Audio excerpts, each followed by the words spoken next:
याद रखना, ज़कात, खैरात और सदका, ये तीनों चीजें हम अहले बैत के लिए हराम।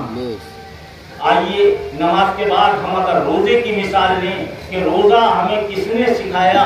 सिखाया रसूल ने, सिखाया सुन्नत रसूल की, हुक्म अल्लाह का।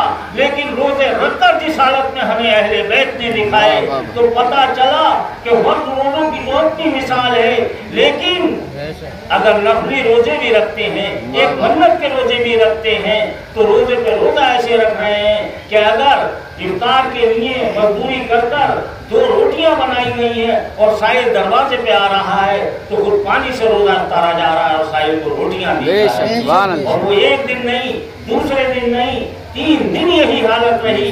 3 दिन आता रहा। बात को आका दो जहां सल्लल्लाहु अलैहि वसल्लम ने फरमाया, जानती हो बेटी वो कौन थे? वो हज़रत जिब्रील बार-बार आते थे।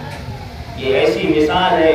नमाज की बात ले लें, रोजे की बात ले लें, बात तो यह है कि अगर हज की बात भी ले लें तो हज जितने पैदल हज पंजतन ने अदा फरमाए हैं और जिस अंदाज पे अदा फरमाए हैं, ऐसे कोई हज अदा नहीं कर सकता।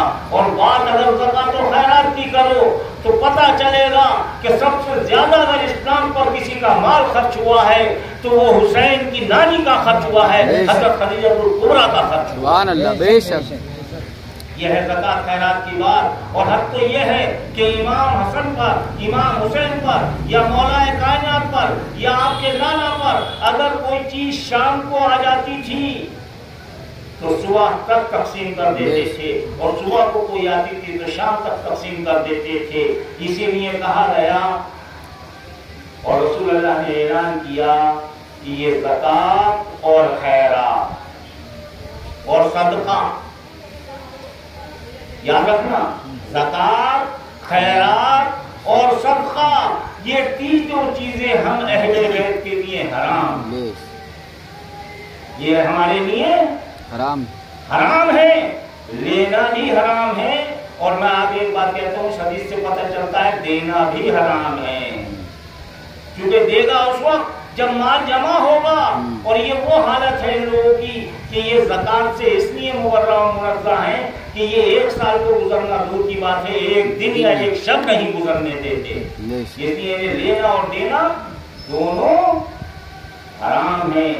अफसोस ये होता है, अफसोस ये होता है कि हमारे जहनों में ये बात तो अच्छी तरह बिठा दी गई, जुल्म की इंतहा है, जुल्म की इंतहा है। मैं एक तरफ इशारा कर रहा हूं और इस इशारे को जहन में रखना।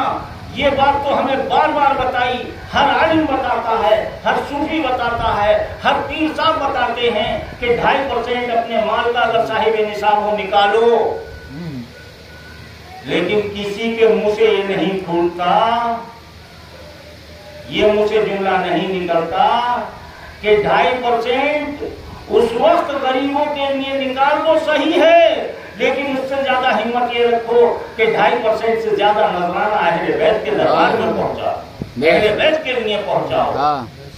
किसी के मुंह से ये नहीं निकलता और किसी के मुंह से ये नहीं निकलता कि 2.5% में बड़ा जोर है, लेकिन अल्लाह के काम के लिए कितना निकालो इसका कोई जिक्र नहीं होता, इसका कोई जिक्र नहीं होता। तो जुल्म ऐसे ऐसे किए गए हैं, ऐसे ऐसे जुल्म हुए हैं अहले बैत के साथ कि वो उस वक्त नहीं हुए थे। करबला तो एक वक्त का थोड़ा सा वाकया होके रह गया, लेकिन आप ये समझ लीजिए कि यजीदी आज भी तादाद में ज्यादा हैं, हुसैनी आज भी तादाद में कम। यजीदियत कल भी गालिब थी, यजीदियत आज भी गालिब है, लेकिन हक पर कोई गालिब नहीं होता। हुसैन का जिक्र होता रहेगा, हुसैन के नाना का जिक्र होता रहेगा, और जो उस जिक्र को करता रहेगा वो काबिल निजात है। नमाज में